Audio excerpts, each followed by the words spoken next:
Coming up on this week's episode of Ride the Lightning, the Tesla unofficial podcast, the first episode of 2020, Gigafactory 3 gets rolling. We've got another new Tesla battery patent to learn from and speculate about, an interview with the creator of the newest game to come to the Tesla's Stardew Valley, and more.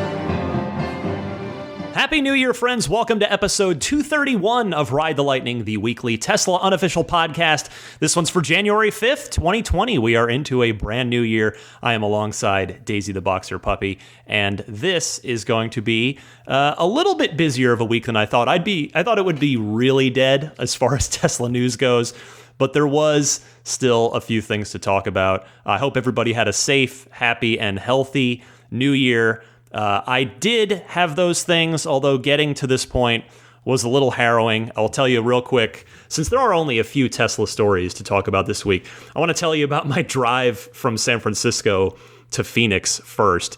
So, first and foremost, thankfully, I did get here unharmed, and so did my occupants, and so did the car itself. But my goodness, the day was awful. So the first leg went tremendously. Did a 100% charge on the car, set out from my home at about 8:30 or so a.m., and then made for Kettleman City as the first stop, which Kettleman City, if you've never been there, I've talked about it on the podcast before, it is just an absolutely wonderful charging location. That's the big one with 40 stalls, V2s, and a mix of now V3s in there. And then there's the private lounge. You need the key code to get in, which the car displays for you as you're getting close. And yeah, there's a barista in there. There's some workspace. There are nice, clean restrooms. There's some just quiet space. And it's just a really, really nice supercharger. So got there, no problem. However, on the way to Kettleman City, there were LED billboards along Interstate 5 that can be updated by Caltrans, presumably the CHP, Caltrans, the government, to let you know what's going on with the roads. And so there was a sign that popped up there on the LED billboard that said, "Snow on I-5 at the Grapevine, CHP escorting traffic." So the Grapevine, if you're not familiar, is a mountain range with some pretty good elevation. I think it gets up to maybe 4,500 something feet, maybe 5,000 feet. I'm not entirely sure. Near just north of LA. So it's the direct route between San Francisco and Los Angeles. And of course, I was looking to go right over the Grapevine and then cut over and head east towards Phoenix. Well, as soon as I saw that snow, I started to panic a little bit because, as you guys know, I have a Performance Model 3 and I live in San Francisco year round. So it's a very moderate climate. And I typically to date, I have left the summer tires on year round because the temperatures never get super cold and we don't get snow. Well, but I do know for a fact that the summer performance tires are really, really, truly not meant for snow. They're let alone, or just cold conditions, period. So that made me pretty worried right there. I got into Kettleman, plugged in, and I was able to get a V3 spot. And I didn't get the full 250 kilowatts of max possible charge rate. I think I got up to about 220 or 225. I have a screenshot or a picture of it on my phone. So I was getting a pretty good charge rate. Went inside, relieve the dog, let my daughter kind of run around. There's a hillside right there where there's just nothing, and she could run around and burn some energy. And having been in the car for 3 hours up to that point, something like that. And so I went in the lounge and just politely asked the room, "Hey, did anybody come up over the Grapevine from the south, from Los Angeles?" And nobody said yes.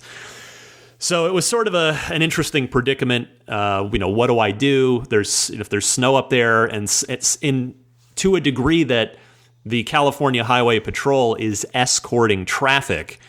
That sounds like it's not the safest of conditions, and CHP wants to control people's speed. So I made the decision that it would not be worth the risk to take the summer tires into the snowy conditions of the Grapevine. Of course, the car is more than capable. That's the thing. It was, I've got an all-wheel drive Tesla, so that's not the problem. It's simply the tires. And, basically it was like I wore basketball shoes to a mountain climb. And which is like, maybe you could make that mountain climb in those basketball shoes, but it's probably not a good idea, and it's just not the right footwear. It's not the safest decision to be made. So I went ahead and I knew then, okay, I'm going to go around. That means I have to go to the west, to the coast, or to the east, inland. And I spoke to someone else, another Tesla owner, who had just come up from the coast and said it was an absolute disaster because I-5, the Grapevine, had been shut down up until apparently that morning. So it had been completely shut down. So that means just all traffic had to divert east and west. So it was clogging everything up. He said, the gentleman I spoke with said it was just a nightmare trying to come up the coast. So I thought, okay, well, I'm not going to go that way then. I'll take my chances going inland. I looked at Google Maps and headed that way. And well, as I did, certainly there was an elevation climb, and suddenly I was driving through a winter wonderland. Thankfully, it wasn't snowing, and the temperature was in the low 40s, but it sure had snowed. It was completely just white blanketed. These folks had probably a white Christmas. So, that was okay. So the problem, though, was there was a lot of traffic that way, too. So it was a lot of stop-and-go traffic. It was Highway 58, if you're curious to kind of follow along with this on a map, or if you're familiar with the area. And, so I just got into traffic and started doing the traffic thing. And then the car wanted me to get off that crowded highway and kind of wind my way around to some kind of adjacent roads. And I thought, well, there's a risk in that because that could take me up higher. That could take me, I don't know what those roads look like, but the highway was so backed up. I mean, it was basically the black color on the traffic, the coloration of the traffic on the map on your Tesla screen. So I thought, all right, I'm going to give it a try and see what happens. Maybe not the best decision, I don't know, but started doing that, and there were some other cars that were doing the same thing. I wasn't just out there alone, and if anything happened, I was screwed. So did that, and yeah, it was kind of windy, but it was moving. It wasn't backed up at all, so it was moving. And basically it was having me skip a lot of the highway and then eventually come back to the highway. So I'm doing that, I'm moving through, and at one point I'm just kind of moving through town, a town. I foolishly didn't write down the name, but it was, ultimately I was heading for the Mojave supercharger, if that helps. But I start going, and the car, at one point, the car says, all right, let's turn left here, let's kind of go around a little bit of traffic, local traffic. Okay, so I turn left, and then it says, okay, there's a right turn coming up. And as that right turn is approaching, I'm not seeing any cars, and I'm not even seeing any road. So I get up to it, and it's a little, kind of rural road that was not there because it was completely covered in snow. There was absolutely no road. Nobody was going. So I thought, okay, well, I'll turn around and just kind of go back on the more direct route. The car had wanted to try and save some time by routing around, but no go there. So then I'm back on the road I had been on, still off the highway. And the next time it wants me to take a right to kind of, again, try to bypass some of that highway. And I get up to a stop sign and I'm supposed to turn right. And I look to my right and there's a blockade and it says road closed and there's just snow. And that's the point where I will tell you, first of all, I'll be honest. I'm not a seasoned road tripper, particularly in winter conditions. I had a bad experience in winter conditions with a previous car about 10 years ago. I won't bore you with that story since we haven't even gotten to the Tesla news yet. And this is a Tesla podcast. But needless to say, I already kind of had a little bit of anxiety about this, particularly with the snow around, so much of it. So I can't make the turn the car wants me to make. So I go the only way I can go. And that's when I started to have like a mild, I won't call it a panic attack, but I really started to worry. Like I really was getting very anxious, and I think I said out loud with my daughter just sitting, innocently in the back seat. I think I said, I don't know what to do, because at that point I wasn't sure if I had enough charge to make it to backtrack to Kettleman. Although I had stopped.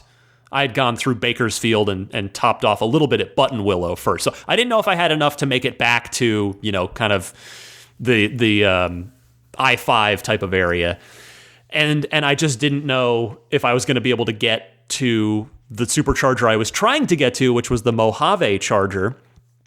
So thankfully that panic was short-lived, because as I drove forward in the only direction I could go, the Highway 58 was quickly in sight, both visually and then on the map. So all I had to do was just get back on the highway and just get back in that thick and heavy traffic. So, and even that took a while. Just getting back on, it was so backed up, because it was really the only major artery for anyone. So that was unfortunate. And then, unfortunately, that wasn't even the worst of it. So we're back on Highway 58, and eventually we do get to the Mojave supercharger, which is, Mojave, California. It was in a little kind of strip mall.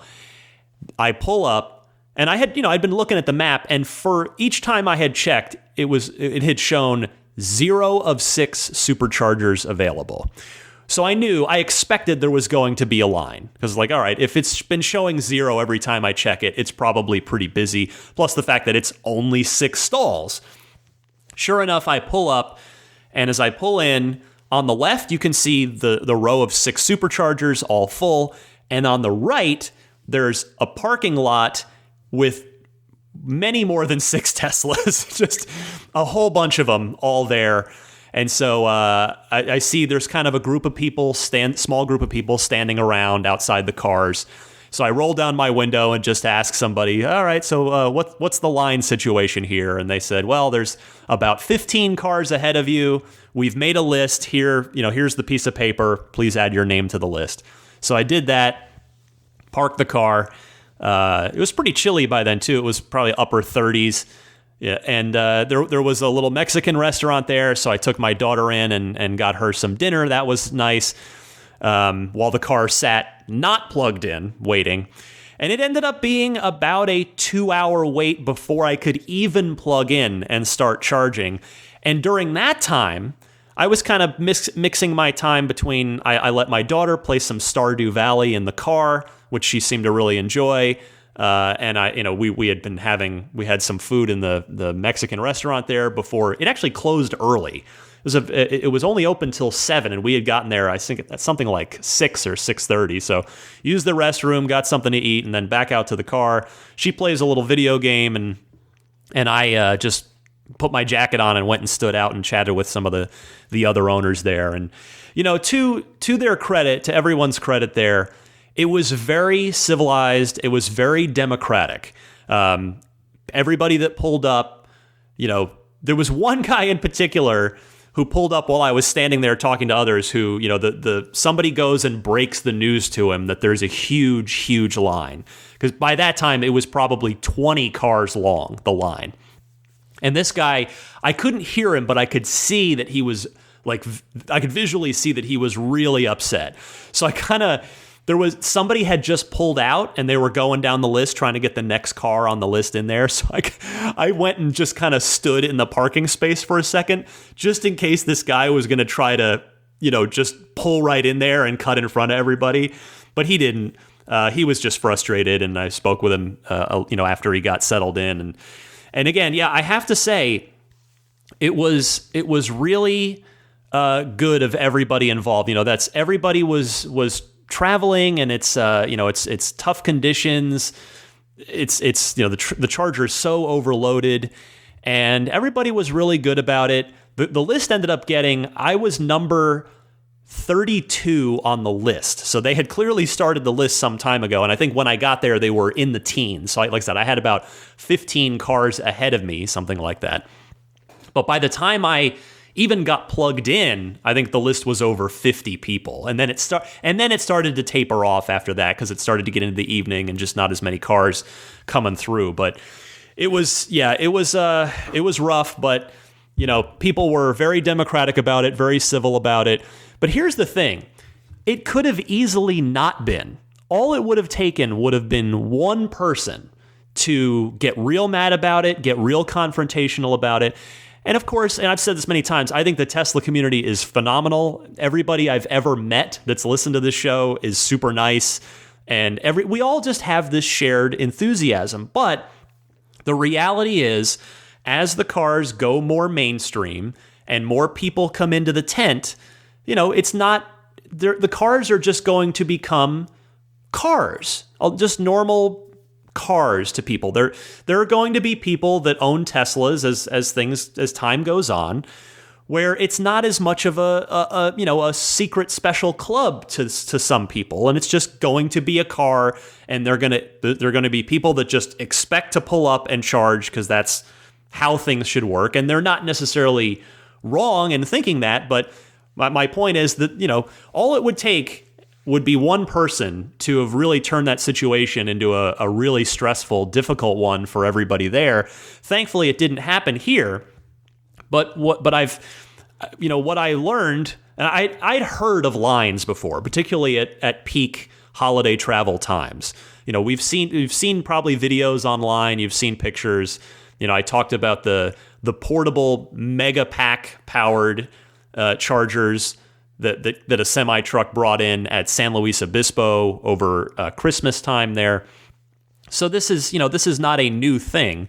Now, we were here kind of in the middle of the mountains, effectively, in Mojave, and so there was no portable supercharger coming to ride to our rescue in this case. And there was a sign there that said Tesla supercharger coming soon in Palmdale, which is not too far.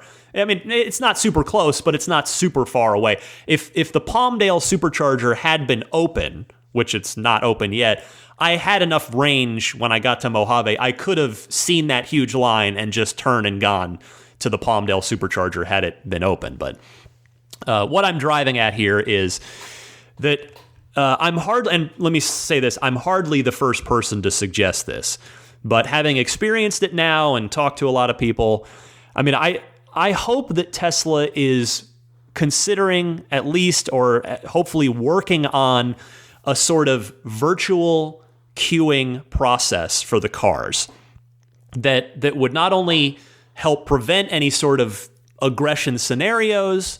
Again, you hope that doesn't happen, and it didn't here, but that could prevent those kind of things, and just give travelers more information. So, something like, if you've put in the Mojave supercharger as your destination, and it'll tell you right away, well, because the car knows about how long it's going to take for you to get there. So it knows, all right, well, Ryan's not going to be there for another hour and a half. And there's a long line of cars that's in the queue already. So the car could tell you, well, do you want to reroute to another supercharger if you have, and it would know if you had the range to go, for instance, to Palmdale, had that been open.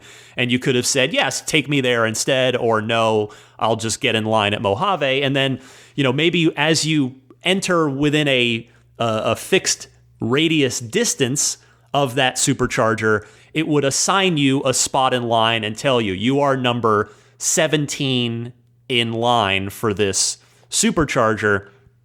And then, and if you venture outside of that radius, you lose your place in line. But if you pull into the supercharger, and then it just, it wouldn't let you charge until your number comes up in line. So I'm sure there are flaws in that, and I'm sure there are people much smarter than me that probably have better ideas or have thought this through better than I have. But it seems like, the cars are all connected to the mothership. Tesla has all of this information. They know where the cars are going.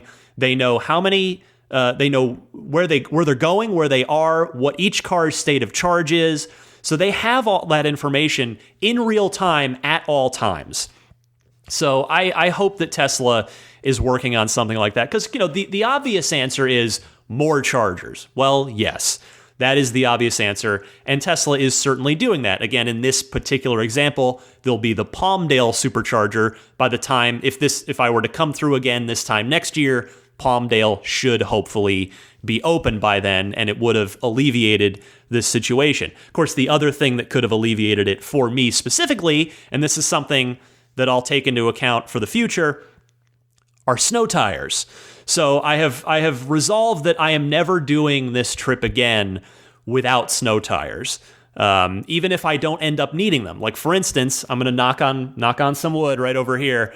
I'm due to go back. I'm going back tomorrow. I'm going home tomorrow. I'm recording this from Arizona, from my parents' house, on a new microphone, by the way, because like an idiot, I managed to pack everything up, but I forgot my microphone. So I had to just go to Best Buy and buy a new microphone just now so that I could get the podcast done. And I think I'll just leave this microphone here at my parents' house so that this doesn't happen again next year. So if the show sounds a little different, it's mostly because I'm on a different microphone. Of course, I'm also in a different space as well, different size room. But anyway, snow tires, winter tires, I think would be the solution because for me, then because this isn't an issue. If most of you out there probably have all season tires on either your 18-inch, 19-inch Model 3s, or if you have an S or an X, you might be rocking the 19s in the S's case or the 20 in the X's case,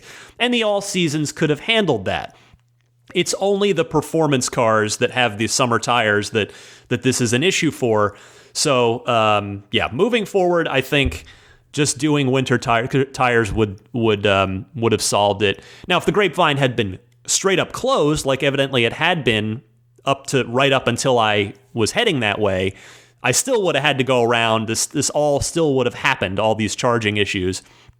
But in this case, since they did say there was snow, but CHP was escorting traffic, if I had winter tires on the car, I could have gone right up the grapevine with the CHP escort because I would have had the proper footwear on my car to handle it. So that's what I learned is I'm going to do, next time I do this, proper tires, and then hopefully if this were to happen, if this exact situation were to happen again, and I did have to go around by this time next year, hopefully that Palmdale charger is open to alleviate the bottleneck a little bit. But that was my adventure. The good news is the rest of the trip went phenomenally. Once I got through there, my only concern once I left Mojave was sub-freezing temperatures because, again, summer tires. I was just worried about the safety of the tires in sub-freezing conditions. And so I kept checking the couple of towns that I needed to pass through heading south to get into the greater Los Angeles area where I knew it would be warmer. Palmdale was one of those towns. I drove right through Palmdale after leaving Mojave, and the temperature, it was 30 degrees. So I was a little worried. I was like, should I do this? Should I just get a hotel for the night and just call it and do this tomorrow in the sun? And I thought, no, I'm going to go for it. And thankfully, it all ended up being fine. It did. I was watching my temperature gauge, the external temperature, tick down.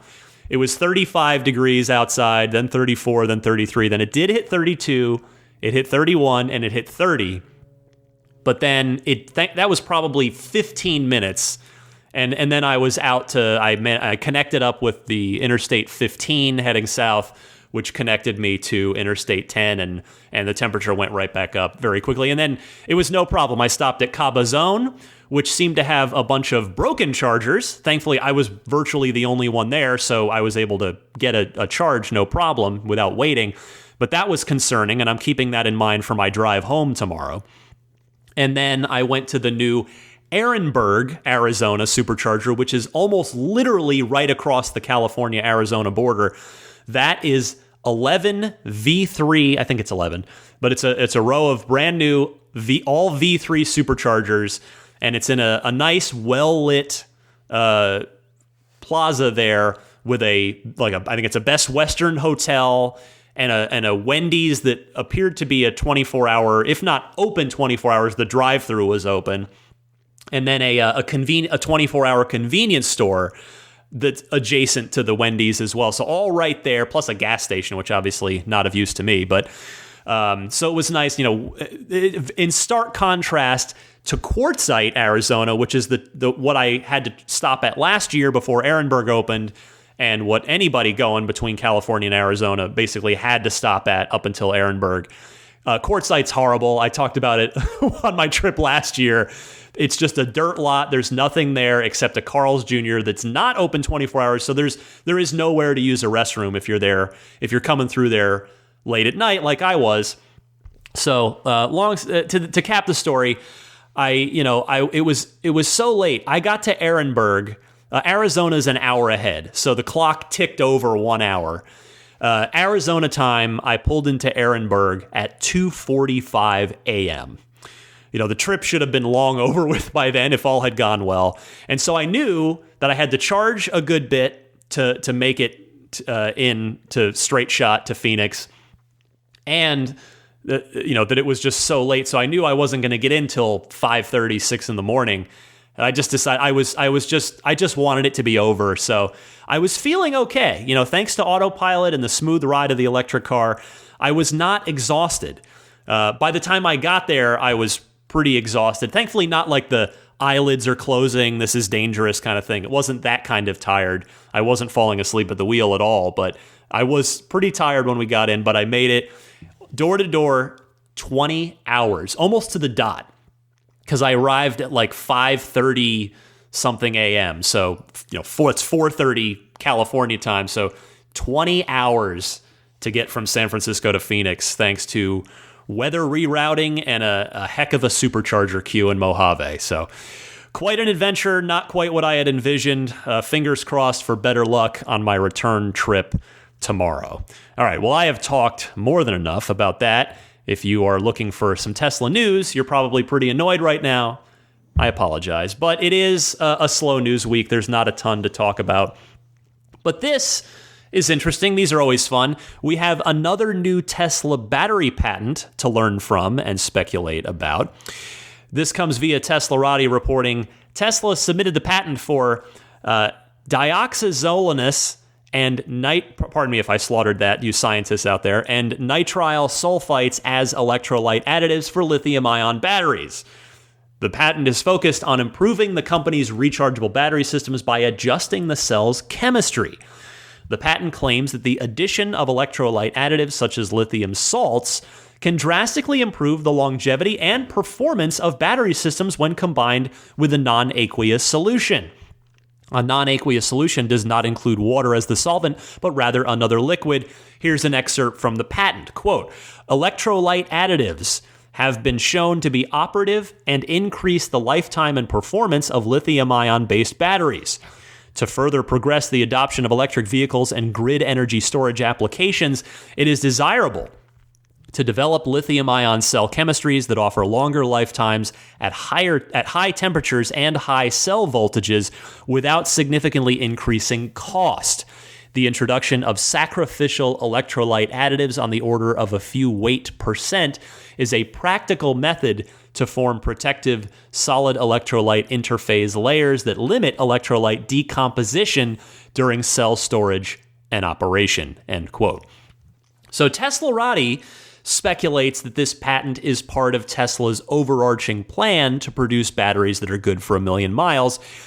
And I mention that, and I say I presume that they are correct in that hypothesis because Elon Musk liked their tweet when Teslarati posted a link to it.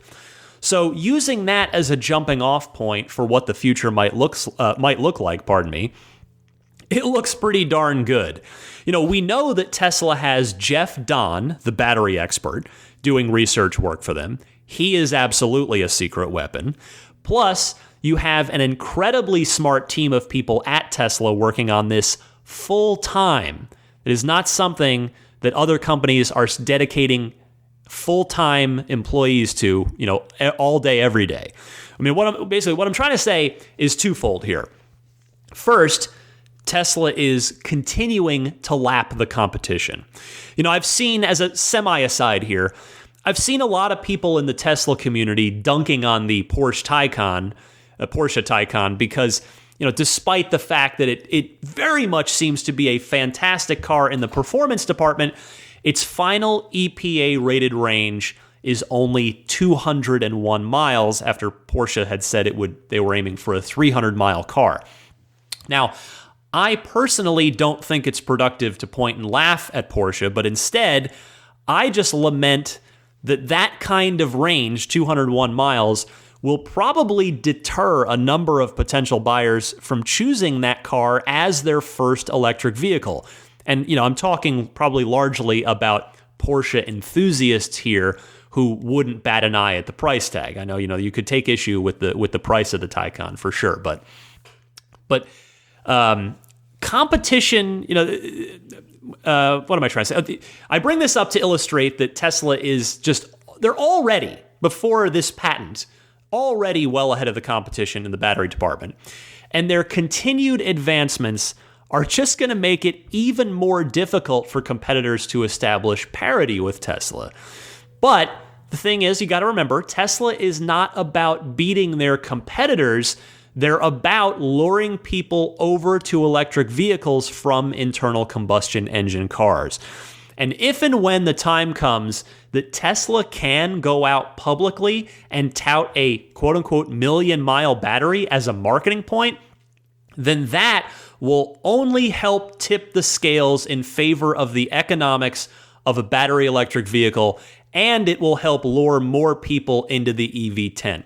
And that's my second point here, is that it will force, if Tesla pulls this off with this million-mile battery that this patent seems to indicate, it will force other automakers to stay on their toes and try to catch up, which is inherently, even if they don't catch Tesla in the technology department, it will nevertheless make all automakers' electric vehicles better, which of course will get more people to buy them from all makes, from all companies, which is in service of Tesla's stated mission. So I am very sure that we're going to be hearing more about this at the Battery Investor Day coming up. It's due in a few months. Next up, for some big supercharger news in Canada, let's go to Richard from Toronto. Richard, you're on the air. Hey, Ryan. Richard from Toronto. Longtime listener, occasional caller, and always a super fan of your podcast. Congratulations on another great year, and all the very best of the season and the new year for you and your listeners. I wanted to give you an update on some very exciting V3 supercharger news in Canada.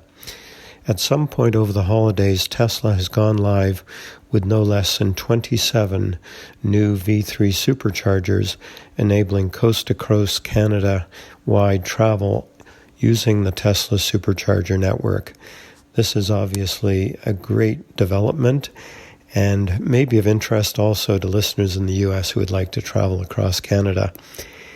I did want to, again, just update you on this and also pass on kudos to the supercharger team in Canada. So great work, Daniel, and the others on your team, and to wish everyone all the very best of the season. Thanks again. Bye-bye. Thank you for mentioning that, Richard. You said it better than I could. I will add that many of those chargers are V3 chargers. According to Tesla, over half of them. So that's good news. And they're going from Vancouver to Halifax. Now, make no mistake, this is a big, big deal. The American equivalent of this would be roughly, if there were no superchargers between effectively California and New York, and then in a day, boom, a bunch of chargers came online. I mean, I don't live in Canada, so I don't want to presume to speak for Canadians, but I would have to imagine that this eliminates one major item off of the list of reasons that might hold a Canadian back from buying an electric car. So, Richard, thank you very much for calling in with this. The final bit of news that I have for you this week is that the first official customer deliveries of the Model 3 happened this past week at the Gigafactory 3 in Shanghai. So in some videos posted online, just a handful of the very first made-in-China Model 3s were handed over to employee customers. There are employees there at Gigafactory 3 that had ordered cars, which is fitting, in my humble opinion, because those people worked so very hard to build them after the very site that they were standing on and taking delivery on was a mud field on January 1st of 2019. And by the end of December, they were delivering cars. Tesla says that they'll continue delivering customer cars first, or rather employee cars first. And then in January here, they will move to regular non-employee customer deliveries. And in fact, Tesmanian was the first to report. Tesla has also confirmed to Reuters that this regular customer non-employee deliveries will begin on January 7th, which not coincidentally is the 1-year anniversary of the groundbreaking of Gigafactory 3. So what better way to mark that occasion? That is a really cool way to mark that 1 calendar year. That's just tremendous. Better yet, according to Tencent auto editor Chang Yan, which again, this hat tip here, this comes via Teslarati, Chang Yan attended the Gigafactory 3 handover ceremony there. Gigafactory 3 is currently producing 280 vehicles per 10-hour shift, or more than 1,500 cars a week on a 6-day work week. The facility, according to Teslarati, will likely hit more than 3,000 Model 3s a week when more frontline workers join the production. Chang also said that 30% of the components of the Made in China Model 3 are locally sourced, and that number will climb to 70% by the middle of this year, and Tesla will eventually fully source its components locally towards the end of 2020.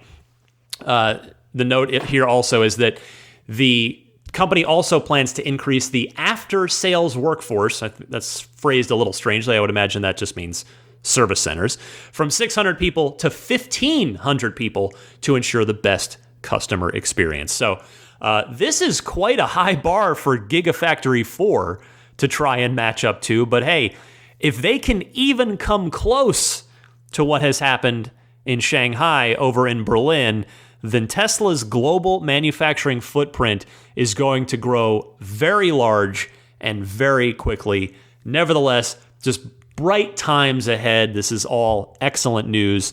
As you probably saw, the Tesla stock price ended the year in a really good place, just under 420, that fun number to end the year. But at least as I record here, I'm recording early. I'm recording on Thursday afternoon, January 2nd, and sadly, I did not receive, Tesla has not published their Q4 production and delivery numbers by the time I recorded, so I expect to be talking about that with you on next week's show.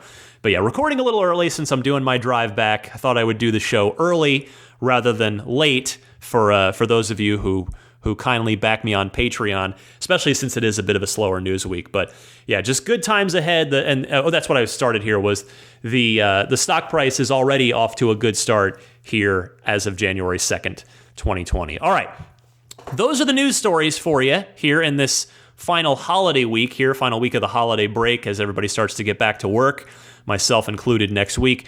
So now I've got a little special treat for you. Right before I left for the holidays, I was able to have an interview with Eric Baroni. He is the sole creator of Stardew Valley. It was done entirely by him, which if you know anything about video games nowadays, it is, video games they can be done by small teams. The biggest, highest production capacity ones are done by hundreds, if not over 1,000 people.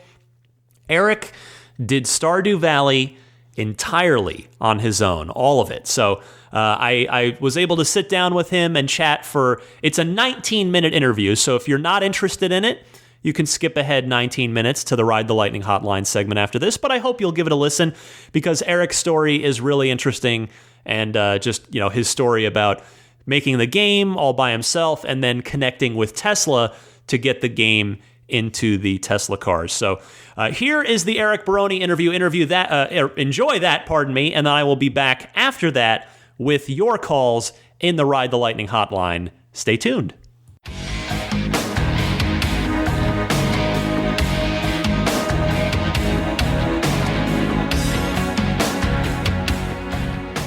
I am very pleased to be joined this week by Eric Baroni. He is the lead developer at Concerned Ape on the latest video game to hit the Tesla fleet, Stardew Valley. Eric, welcome. Thanks, Ryan. Nice to be on.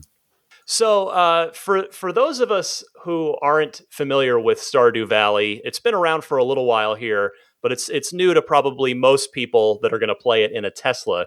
Can you kind of give the Cliff's Notes version on the background of sort of what the game is and where the idea came from? Sure.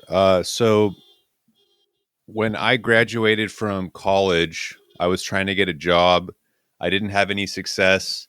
So I decided I would start working on like just a little game to try to get better at programming.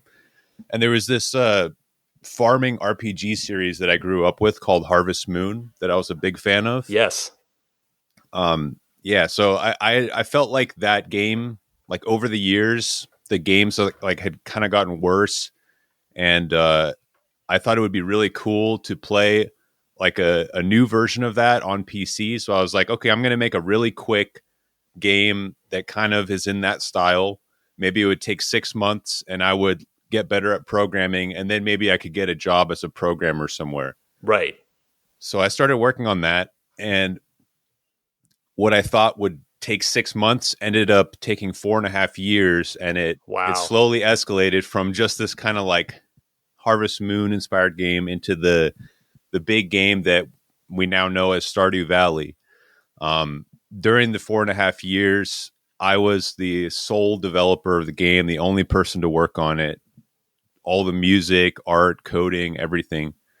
And then it came out. Does that sort of become overwhelming at any point, or is it invigorating that you know, whatever this thing is going to be, it's going to be entirely yours? For me, it's invigorating. I like having that complete control over everything, every aspect, and it's also just fun because I think I would get bored just programming or just making art. So it's fun to be able to like work on art for a while and then switch over to music for a while and then, you know, keep doing that. What how did the kind of the scope of it change and evolve from your original vision of it to what ultimately came out in 2016?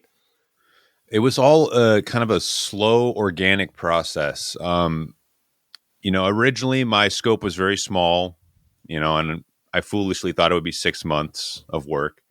Then as I kind of got that up and going, I was like, well, you know, this would actually be more fun if I added this. And then by that time, my skills had improved to the point where I was like, well, all this art I made isn't good anymore. So I want to go back and redo all the art. And then I ended up redoing all the art probably like 4 or 5 times. I redid the music one time. I went back and added a bunch of systems, and then kind of over the years, it slowly kind of ballooned into this big project. And yeah, I mean, it's like when I finally released the game, I still, and I think as is evidenced by like the fact that I've released all these content updates after the game, like I didn't feel like it was finished necessarily. I felt like it was a complete game, and probably some people would like it. At that point, I thought it would only be, you know, people who were way into Harvest Moon. But like, yeah, I thought, okay, I guess this game is like relatively complete. So I just like decided I had to like cut it off at this point and release it, you know. But there's always more ideas I have and stuff I want to add to the game. Well, for those unfamiliar, Stardew Valley is not just sort of any one-man indie project. You not only made a game by yourself, it has overwhelmingly, it's effectively a 10 out of 10 rated game by users on Steam, which is, of course, the world's largest PC gaming platform. So you managed to step up to the plate in your first major league at bat, and you knocked the ball over the fence. I mean, was the reception to the game surprising to you at all, or did you feel like as things were really coming together, you knew you had something? I mean, I thought that the game would maybe be mildly successful. I was not prepared for how popular it would end up being. Of course, I'm extremely happy about it and think it's great. But no, I didn't. The whole time I was making it, I thought this would only be popular with like a niche audience. People who are way into Harvest Moon and were Yeah. kind of nostalgic for that game. But it's ended up kind of, I think, breaking well beyond that. I think at this point, the vast majority of people who've played Stardew Valley don't have any idea what Harvest Moon is. So I got to ask. I hope this isn't too personal a question. How did you fund yourself? How did you sustain yourself for something that you thought was going to take 6 months and ended up taking 4 years? Well, I was fortunate to have a supportive girlfriend who had a job she was a grad student, and she had a grad student like stipend. Um, and then simultaneously, I was working part time as like a theater usher. So between both of our incomes, we were kind of able to scrape by during those years. That is amazing. So the whole time you're at your part-time job, are you kind of just thinking about the game the whole time and what you're going to do when you get home? Oh yeah, Because I absolutely. know I do Yeah. that with playing. I remember it I mean, I'm lucky I work at IGN, so I get to think about games and not get in trouble. But I do that all the time, where I think about what games I'm going to play when I get home. So I can imagine if you're on a one-man project trying to make one. Um, For sure. I was completely obsessed with that. I was like yeah. basically all I did was work and sleep. So, having played a little bit of the game, I actually brought my 8-year-old daughter down to the car to check it out, and she's already way into it. So she named the character after herself and customized her look and appearance, and we named our farm Maggie's Farm, which is after our first dog, family dog that passed away a couple years ago. And so she's super into it, and I'm really liking it too. And my first sense of the game is that it's probably one of the most serene video games I've ever played. Is that what you were going for? I think to some degree, yes. I think what to answer that question, I have to kind of think back about why did I like Harvest Moon so much, and I Yeah, think one of the reasons was that it was kind of, uh, you might say, an alternative approach to making a game. Most games send you on a big adventure. There's a bunch of action. It's like it's intended to get you like kind of amped up and excited, yeah, right? But Harvest Moon kind of was the opposite. You didn't go on a big adventure. You spent the whole game in one little area, but that area kind of had a lot of depth to it, and you'd kind of, you would that like your experience and your standing in the village would kind of grow. So it was like narrow but deep in scope, you might say.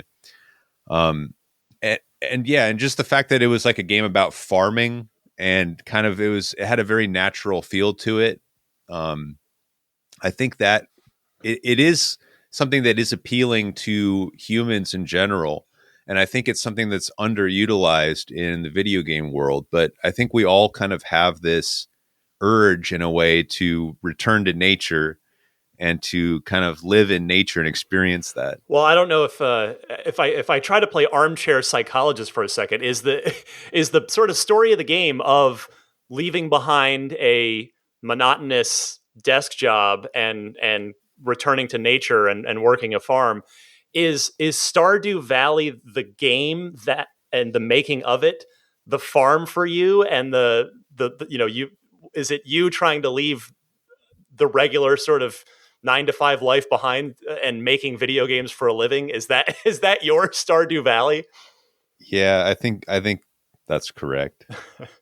Which is awesome. I love that. And that's, I mean, you are now, I mean, are you've continued to update the game. What is I mean, how is life now? I mean, do you have another project going on? Sort of what's your studio is Concerned Ape. What is life now for you? Well, so I've been working on Stardew Valley for it came out in 2016. It's been almost 4 years that it's been out now, and I've continued to work on it the entire time. Concerned Ape is the name of the studio, but it's also technically just my username. Yeah. It's just like my online handle. Yeah. However, starting earlier this year, like in February, I actually hired a couple of developers and kind of formed a very small team. Right now, it's actually just me and one other guy, Arthur, and we kind of just worked on the new update that just came out. So I think and it's like, okay, so while all this is happening, I also do work on like new games, kind of at night or on the weekends. So I do have new stuff going on, but my goal is to kind of simultaneously work on Stardew Valley and also my new games at the same time. And that's part of the reason why I formed this small team, is to hopefully make that possible. But I'm still personally, working on Stardew Valley as my day job pretty much every single day. That's amazing. So you're coming up on the better part of a decade with this as being your, the primary focus of your day-to-day life. Absolutely. I mean, it's my life. It's just like Stardew Valley is my life, what I live for. It's my career. And I'm very happy about that. I love this game, and I love bringing new content to the fans. Like, it makes them very happy. The game is obviously extremely successful, and I'm in a very good position where I don't have I'm independently published now on almost every single platform. There's really no pressure to monetize the game or anything. So at this point, it's really just kind of, I'm doing it because it's fun and because I have more ideas for the game, and I love making the fans happy. That's pretty much where I'm at, and it's great.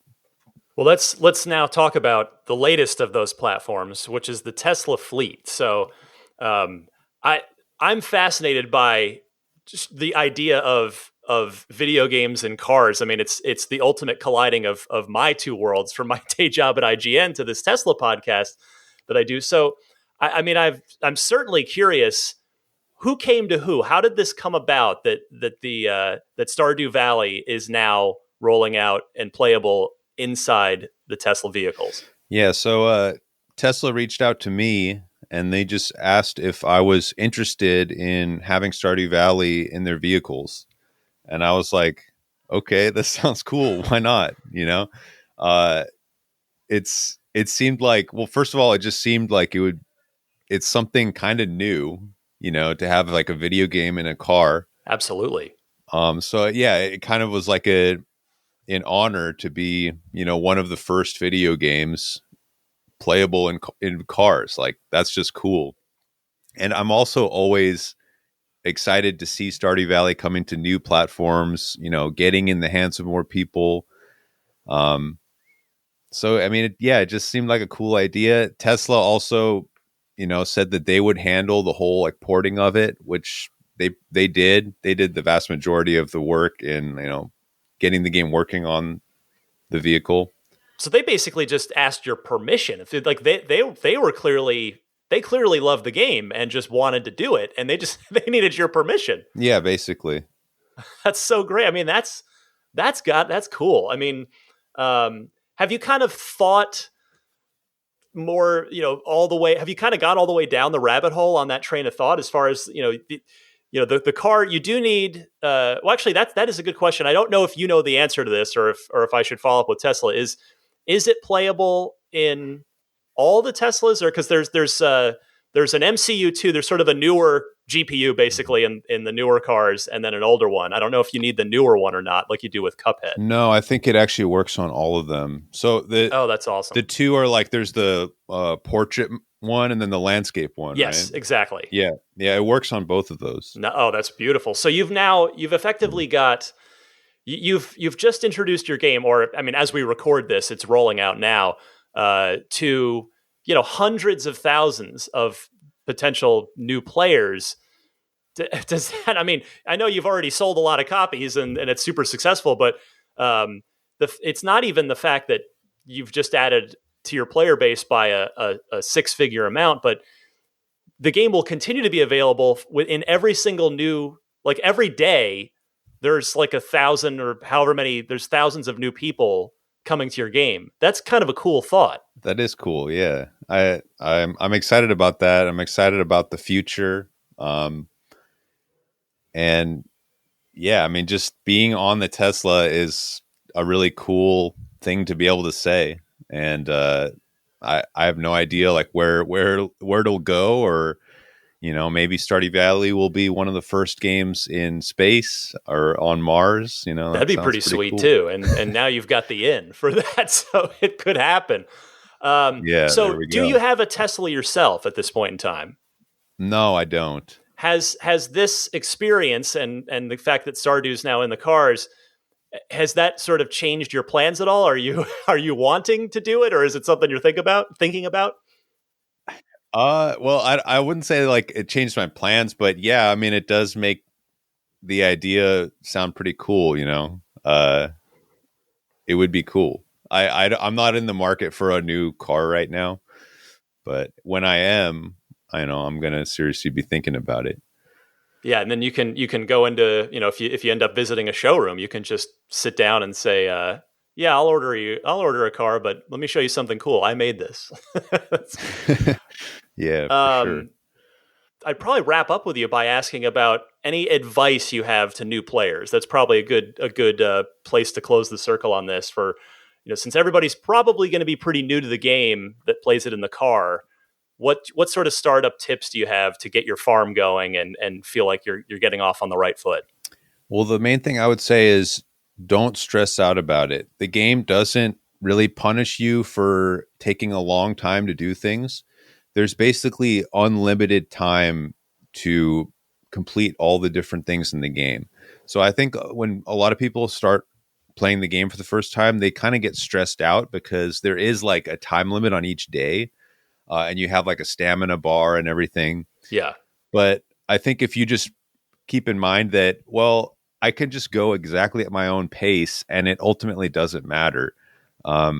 Keep that in mind. And so just take your time to explore, figure things out. I would say on your first few days, you should try to maybe plant some crops, cut the weeds around your farm because they'll sometimes drop what's called mixed seeds, which you can then plant, and that's like free crops, basically. But mostly, yeah, just take it easy, explore, and don't stress out about it. Just relax, have a good time, and get to know this new world. Well, to me, I mentioned earlier that the game seems very serene, and I think that's the perfect kind of game. That's a wonderful match for a game that you can play in your car. Of course, everybody listening to this knows you can only play in park. I get this on Twitter every time I mention a Tesla game, like, whoa, it's distracted driving. Like, you can only play in park. But, you know, driving can be stressful, right? So Stardew Valley seems like the perfect game if you're at a supercharger, taking a break. It seems like a perfect kind of game to sit down and play for, 20, 30 minutes. Absolutely. Absolutely. I mean, modern life can be kind of stressful and hectic, and I like to think of Stardew Valley as a peaceful escape from that and kind of something that appeals to all of us on a very core, like fundamental human level. That idea of returning to nature, living a simpler life in a small community. I think that just feels good to people, and it is deeply relaxing, I would say. Well, Eric, thank you so much. Congratulations on launching Stardew Valley into another new platform and one of the most unique new platforms for video games, the fleet of Tesla vehicles. Thank you so much, and Happy New Year to you. Thanks, Ryan. Happy New Year to you, too. Thanks for having me.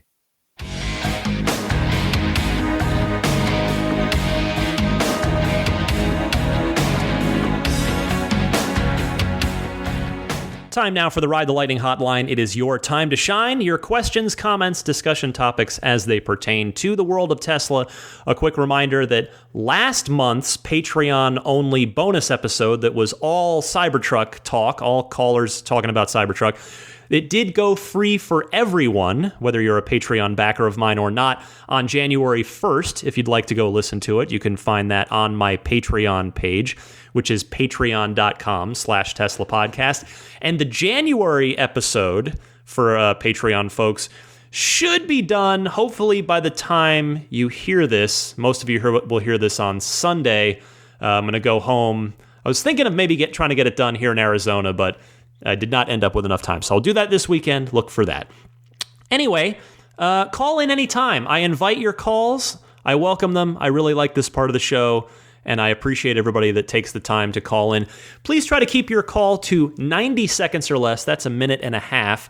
And you can send your call in one of two easy ways. Either use your smartphone's built-in voice recording software and email that file to me at teslapodcast@gmail.com. Or you can call anytime, day or night, leave a message on the Ride the Lightning hotline. It's toll-free, and the number is 1-888-989-8752. Again, that's 1-888-989-8752. TSLA. And if you know someone special with an upcoming birthday, anniversary, graduation, or some other special occasion, you can give them a unique gift of recorded voices from friends and family telling them why they're special. The recordings can be podcasted or put onto a keepsake. Visit lifeonrecord.com to learn more. Our first caller is Linda in Point Reyes Station. Linda, you're on the air. Hi, Ryan. This is Linda in Point Reyes Station. My husband and I will be buying a Tesla next year, and we'll be deciding between a Model 3 and a Model Y. I love the Model 3. I think it's more sexy. But my husband is concerned about the front bumper getting scratched when parking in a parking lot where you pull up close to those concrete bumpers. This has certainly been a problem over the years with my Prius. So I'm wondering if you might have a guess if the Y might sit higher off the ground and avoid this problem. I know the Model 3 will beep at you when parking if you get too close to a wall, but it seems like that camera is too high to recognize a concrete bumper. So thanks very much for sharing your passion with us on your most excellent podcast. Best wishes for a very happy new year, and please give Daisy a pat for me. Hi, Linda. Thank you for calling in. And yes, I will give Daisy. Daisy, there you go. That's from Linda.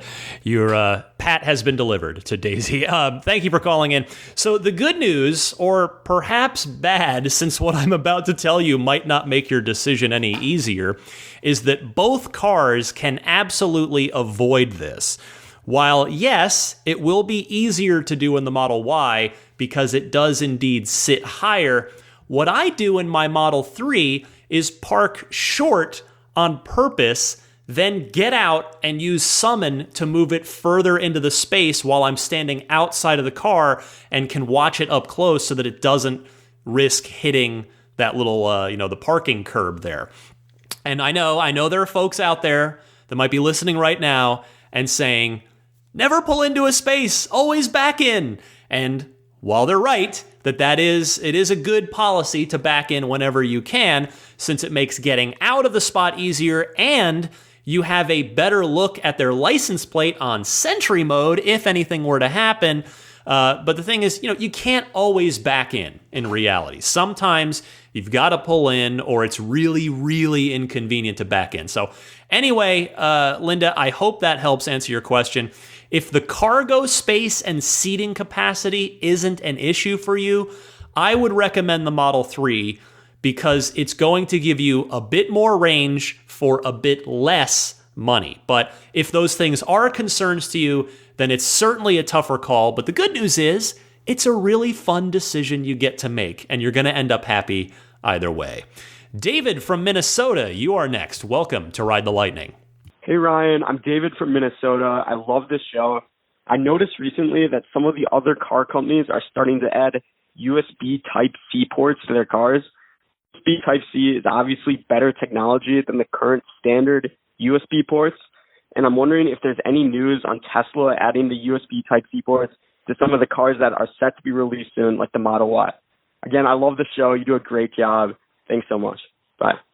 David, this is an excellent call because this is something that I hadn't thought about. But you're absolutely right. It would make a lot of sense for Tesla to incorporate USB-C as a standard port into future vehicles. Maybe not the Y, since it's sharing most parts with the Model 3, including the whole center console. But yeah, Cybertruck, Roadster, etc., for sure. And that's also not to say that there won't be a revision at some point to the Model 3 and Model Y center console that does swap one of the USB ports out for a USB-C port. I mean, you can't just switch entirely over to C because most everybody still has the traditional USB ports, but yeah, maybe swapping one of them out for a USB-C port could be useful as a sort of future-proofing thing. Thank you, David. Alex from Minnesota is next. Alex, you're on the air. Hey there, this is Alex from Minnesota, and I placed an order for the Cybertruck, and I'm super excited about that. And what it looks like to me is just a giant fun machine. Like you say, Teslas are meant to be fun, and this looks like it has it all. My kids are going to be teenagers in a few years. I think that'll be a perfect time. They had some ideas. They're wanting some sort of zombie squad package with the camping setup and the cyber quad and maybe the optional not a flamethrower to start some campfires. I had my question for you is about the interior, the durability. The truck is probably going to end up lasting 1 million miles or so, something that you could potentially pass down to kids with that stainless steel body. And I'm wondering, is the interior going to hold up to that long lifetime? I kind of cringed when I heard that the dashboard was made of some sort of paper product. I was more hoping for something that you could end up just hosing down the interior if you need to. And since you had first-hand experience getting a ride in the Cybertruck, I wanted to see what you thought of the interior durability. Thanks a lot. I love the podcast. Bye. Totally fair question here, Alex. We know Tesla doesn't use leather, so you won't have to worry about wrinkles and cracking like traditional leather. And for all we know, the production Cybertruck may end up using cloth seats as an option, or maybe even by default, because the intended utility of the Cybertruck, right? And I think it's too quick to judge anything about the dashboard, in my humble opinion.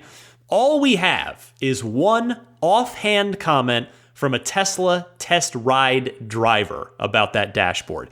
We don't know what the dashboard material really, truly is, nor do we know how well it holds up.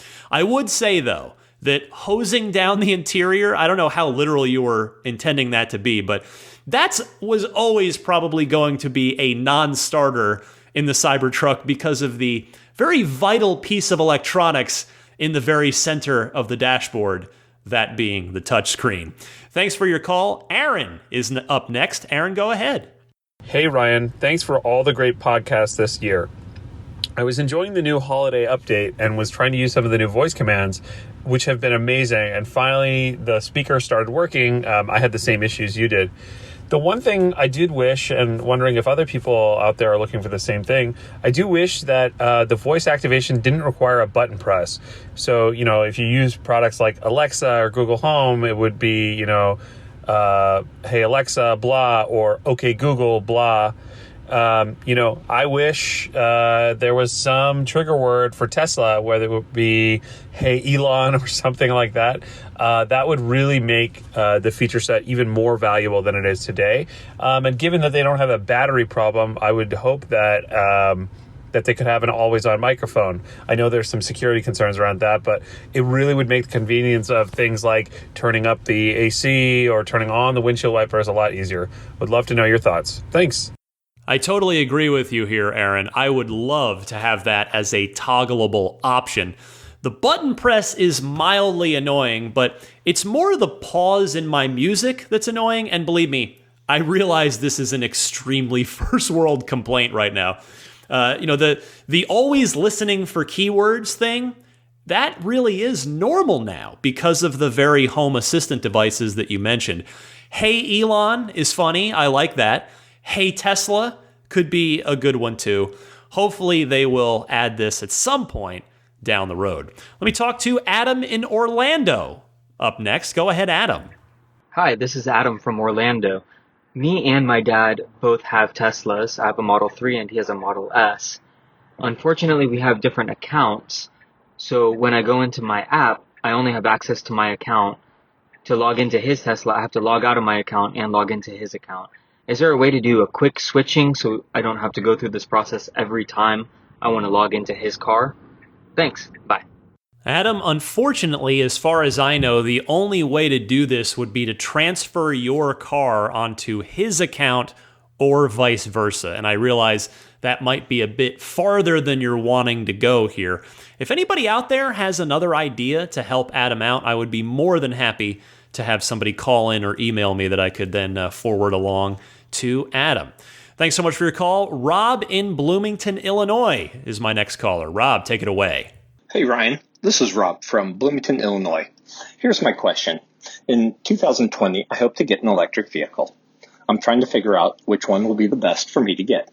So I've done some research. Today, while I was doing some research on the internet, I saw posts about Teslas having sudden acceleration issues. Do you think this is really a problem, or is it what you might call FUD? Thank you very much for an enlightening podcast. I hope Daisy the Boxer Pup is having a nice nap. Rob, she actually is napping right now. Good call. Welcome to the podcast, by the way. Yes, indeed, that information was most certainly fear, uncertainty, and doubt, aka FUD.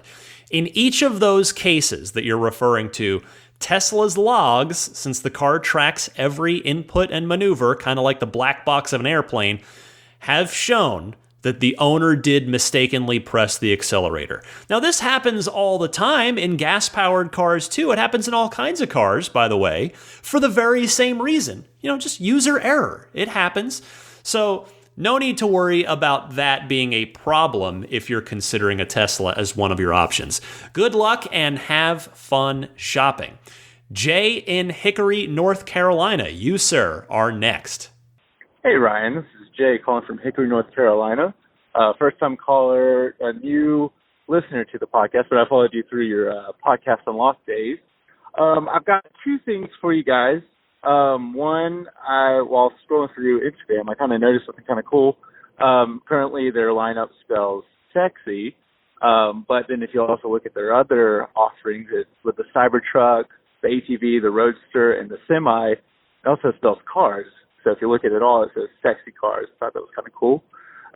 Next thing is an idea, kind of to a follow-up question you had about somebody, with a Cybertruck. I've got a Cybertruck pre-ordered as well, but they were considering, when towing and trying to go to a charging station, how the logistics of that, trying to access the charging port without having to unload.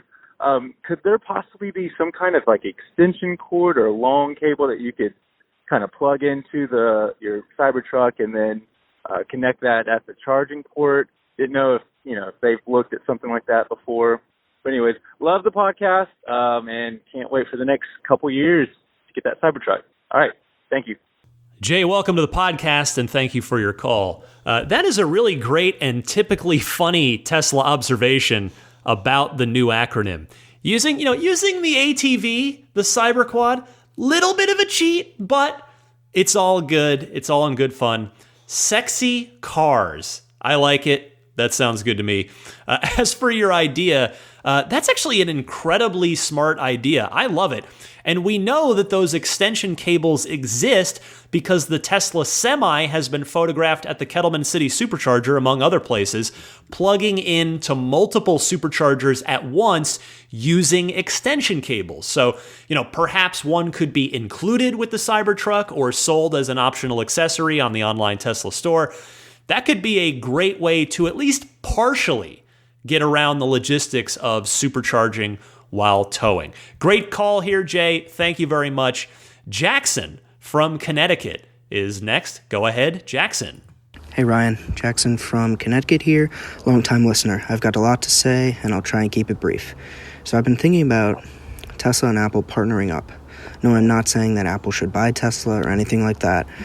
I just think there is an interesting project the two similarly aligned companies could work on together for Tesla cars to become the first cars in the Apple home.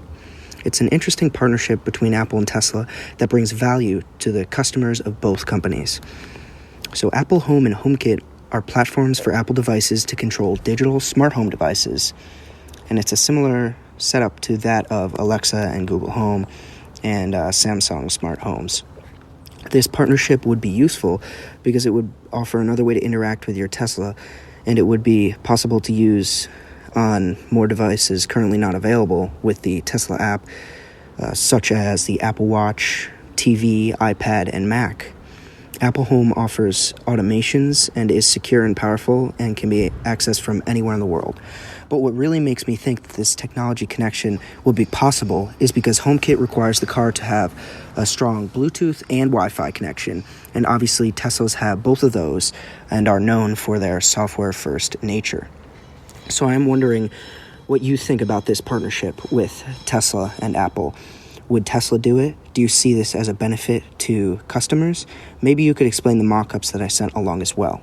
Since I'm someone that knows a little bit about the smart home setups, as I have one myself within the Apple Home, I would say it's technically possible, and then it would be a great partnership if Tesla ever gets around to it.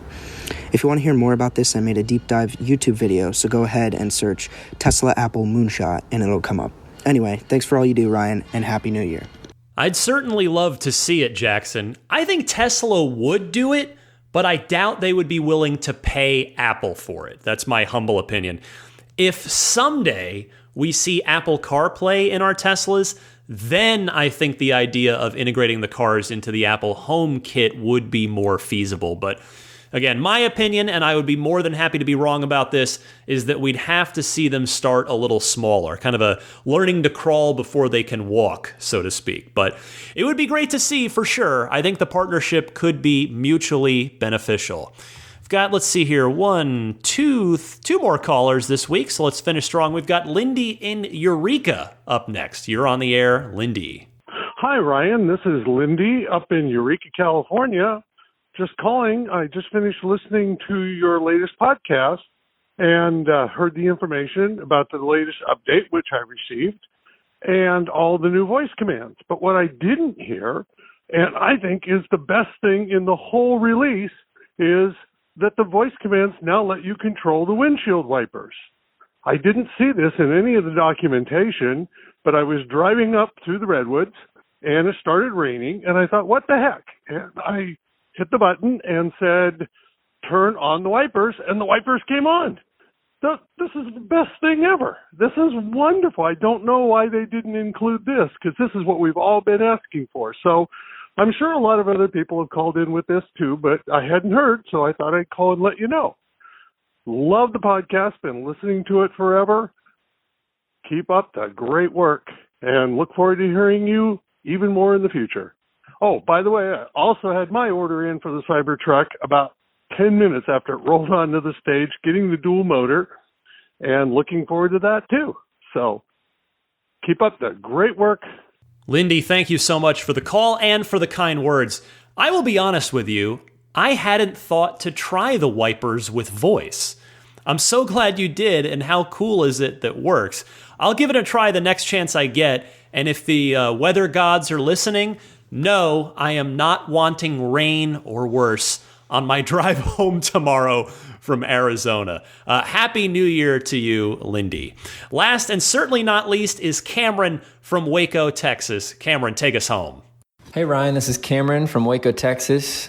We just made the long drive, my wife and I, from Kansas City to Waco this past weekend after the holidays. And for the first time ever, I could not make it to the next supercharger. We actually had to stop at a charge point charger because of some super heavy wind.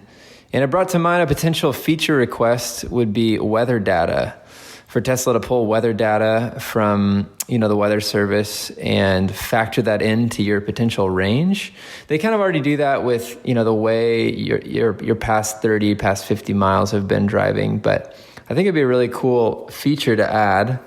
And it also got me to thinking, I had a couple questions for you. Does autopilot take more energy than just me driving?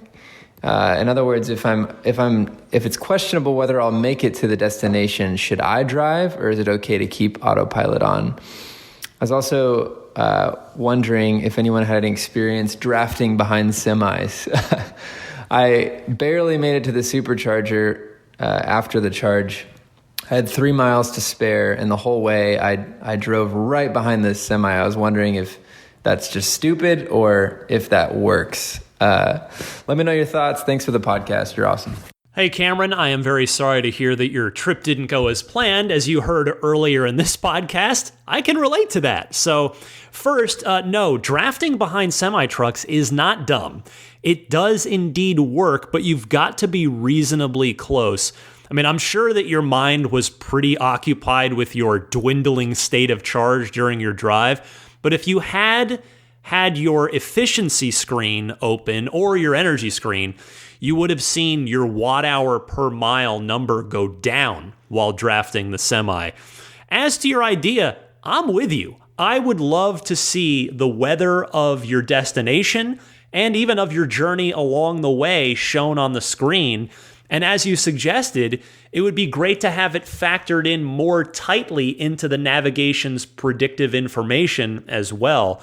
I mean, as another example, from Ehrenberg or Quartzsite, from those first superchargers on the west edge of Arizona, near the California border, as you're heading east into the Phoenix area, my watt hour per mile was a good bit higher for that final stretch, presumably because there is a not insignificant but slow and subtle elevation climb from the California border heading on up into Phoenix. I mean, that's predictable, at least, but in your case, the wind there wasn't as predictable. So yeah, I would love to see more weather data both on the screen and more deeply integrated into the nav, but I'm glad you made it okay. That's the most important thing.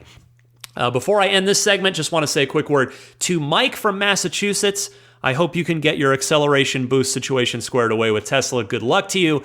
Also, I want to thank everybody who called in or emailed offering to help out Michael from Australia with a factory tour while he's visiting the Bay Area. I think we've got him squared away. So real big shout out to the entire Ride the Lightning audience for being willing to take care of a fellow listener and fellow Tesla soon-to-be owner. That'll do it for me here in the Ride the Lightning hotline, but I'm not quite done yet. Got a little more to talk about right after this.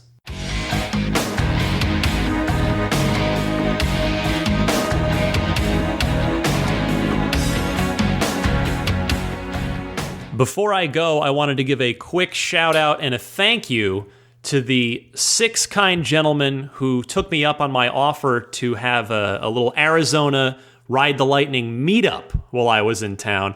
I had a really great time chatting about all things Tesla with Dave, Lorenzo, David, Chase, Chance, and Jeff. Really good times, guys. We had 4 Model 3's lined up all together in the In-N-Out parking lot, which I saw some teenage kids eyeing with an approving glance at one point. So that was super fun. And in fact, I had such a good time. I would love to do it again with anybody else interested in meeting up maybe next year, if indeed I come down here at this time of year again.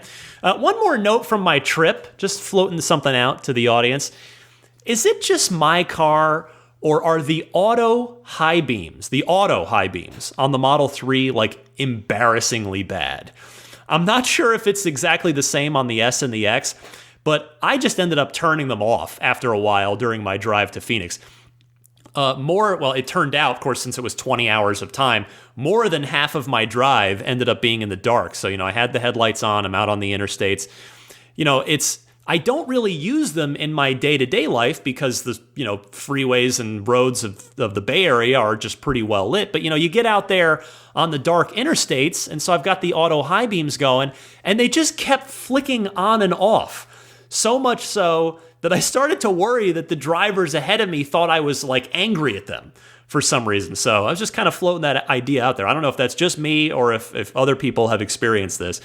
On a happier note, after some 90% daily charges for the last, few weeks, and then this trip, my car went from showing 287 miles of maximum 100% range up to estimating 297 And when I checked it just now, it's down to 292. So I still don't understand the algorithm, but it does at least appear malleable. It does seem to adjust based on various factors. So I'm not quite as paranoid that I've actually lost any significant range. All right, real quick, a pro tip of the week. This one is from Jose in San Antonio. Go ahead, Jose. Hey, Ryan, this is Jose from San Antonio. Long-time listener, never really had a reason to call in until I thought about this tip. Right now, I just finished listening to episode 228 about HBO Go and a few other apps that are coming to the vehicles. Very excited about that. I just wanted to let everybody know that there's also a way to be able to watch any purchased films that they have on their iTunes or Vudu or Google accounts. If you use the app Movies Anywhere and link those other apps into your system, you can actually go through your YouTube on your Tesla and watch your purchased film through there. Just finished watching myself the newest Avengers movie that came out last year, and very, very happy to see it on the gorgeous monitor and the Model 3. Just want to let everybody else know that that's possible if they didn't know. Hope you have a great day, and I love what you do with the podcast, brother. Yes, Jose, thank you very much. That is a wonderful tip. I've heard this mentioned online, but you explained it very well. The YouTube app seems to be a bit of a cheat to be able to watch a lot of neat stuff in full screen. So I appreciate your call. Let me just give a couple quick New Year's plugs here to my friends around the Tesla community. As far as Immaculate Reflections goes, I'm told one killer leftover Black Friday full paint protection deal left. So again, if you're in the Bay Area or you're going to be taking delivery in the Bay Area, even if it's just coming up, you can try to get in touch with Immaculate Reflections and maybe claim that last one. You can always reach out and find out, but it's an incredibly good deal. I have been assured. And makes sense because the rest of them have all been taken. So it must be a pretty good deal. Anyway, drop them a line if you're interested in full body paint protection film and you are going to have your car in the Bay Area. irdetailing.com. He's also got some other discounts running for partial paint protection film packages as well as ceramic coating. Just get in touch with him and he can tell you all the details. Meanwhile, abstractocean.com. Continuing, one of my longest running promotional friends here on Ride the Lightning, they've had that 15% off discount running for, gosh, it's got to be a year and a half, maybe even a couple of years now. So if you're a new listener to the podcast, check out abstractocean.com. They've got a ton of great Tesla stuff and Tesla accessories for you, for your car, tempered glass screen protectors, the center console do-it-yourself wrapping kits, are very popular. A lot of stuff over there. Abstractocean.com, coupon code RTL Podcast at checkout for that 15% discount off of your very first order, and RTL Podcast being all one word there. Meanwhile, if you want that one-stop shop Sentry mode / dash cam setup, with something that is designed for frequent and constant reading and writing that's not gonna crap out like just a regular USB stick, puretesla.com/RTL is the URL to go to. $49 will get you the 128 gigabyte kit, or if you want to step up to the 256 gig, it's $69. It comes fully formatted for Tesla Cam, dash cam usage, and it is plug and play right out of the package and into your car. Works with Mac and PC. They'll ship anywhere in the world. Worldwide is, you'll have a modest shipping fee, but free shipping anywhere in the US. So again, that's puretesla.com/RTL. And then there's, of course, my friends at Jada, the wireless charging pad for Model 3. If you've got a Qi wireless charging compatible smartphone, the Model 3 Jada dash cam, no. The Jada wireless charging pad is an excellent solution. I've used mine in my car for a while. Super love it. So the referral URL there, if you wouldn't mind using this, because full transparency, they throw me a couple bucks if you buy it through my link. It's getjada.com. That's GETJEDA. Getjada.com/REF/8. They've also got that USB hub as well to add a few, I think it's 2 extra USB ports, and then there's a USB-C port, and then the hidden spot behind the little fake wall for your dash cam kit, which is super nice too. So it fits nice and flush right in the Model 3 center console. Well, that'll do it for me. I want to say thank you and Happy New Year to all of you. Here's to a wonderful, wonderful year of Tesla news and information. I'll be here with you all year. That is certainly the plan, as always. If you enjoy this podcast and you feel like, hey, you know what? Brian's been there for me. I'd like to go ahead and take the extra step in supporting him. You can support me on Patreon. My Patreon page is found at patreon.com/Tesla podcast. That's Patreon. There you'll see all the different sort of the levels that you can support at and the little extra goodies that supporting at each level gets you. So if you see fit to that, I would sincerely appreciate you taking a look at the Patreon page. But I will be here for you regardless, each and every Sunday, 9 a.m. Eastern, 6 a.m. Pacific. You can follow me on Twitter or Instagram at DMC_Ryan. As I've mentioned earlier in the show, my email address here is teslapodcast@gmail.com. And before I go, I want to give a huge thank you and shout out, of course, to the Patreon producers, including the newest ones, the Lydia family and Michael Regal. Thank you all very, very much for your newfound support. In addition to the existing Patreon producers, Pete White, Wolfgang Obergen, George Cassiopo, David Brander, Jonathan Wales, Alexi Heft, Logan Willis, Michael Lester, Robert Miracle, Jason Chalukas, Joe Edgel, Tim Hyde, Lars Hoffman, Lawton from Chicago, Peter Chalet, Rome Strack, David Vakil, Ulrich Lassa, Luke A., Eric Randolph, David Nondahl, Jerry and Mary Smith, Brian Hope, Bill Royko, Lyle Austin, Joel Sapp, Dory and Steve Guberman, Michael Waddle, Daniel Grummer, Jeremy, Tesla Owners Taiwan, Jeremy Harris, Rob Brewer, Ron Lee, Chris Konesnik, John Cody, Matthew Wright, Aaron Appleby, Charlie Gillespie, Kaz Barnes, Neil Weaver, David Perella, Sunil Joseph, Dennis Peak, Scott Gillis, Will Stedman, Evie Tricity UK, Stig Mickey Jensen, Jeff Angwin, Chase Cabanillas, Richard Folkers, Matt Kalin, and Trenton from Myrtle Beach. Thank you all very much for your support. If you're not already subscribing to the podcast, you can do so. That's a non-monetary transaction. It's simply a convenience for you. Subscribe to the podcast on Apple Podcasts, Google Podcasts, Stitcher, TuneIn, which, yes, is inside your Tesla, Spotify, or you can find me on YouTube, too. Again, there's no video there, but if you do prefer to listen to your podcasts or listen to this podcast via YouTube, you can do that. Just search. It's probably easiest to just search Ride the Lightning Tesla Podcast, and my channel there will pop right up. Well, again, Happy New Year to all of you. It's going to be a fun one. Super looking forward to it. Lots of great stuff on tap. The launch of the Model Y, hopefully the launch of the Tesla Semi, and then hopefully we'll learn more about Roadster, maybe learn a bit more about Cybertruck. It's going to be a good one. Stick with me. I'll be here with you each and every Sunday. Happy electric motoring, my friends, and I will see you next week.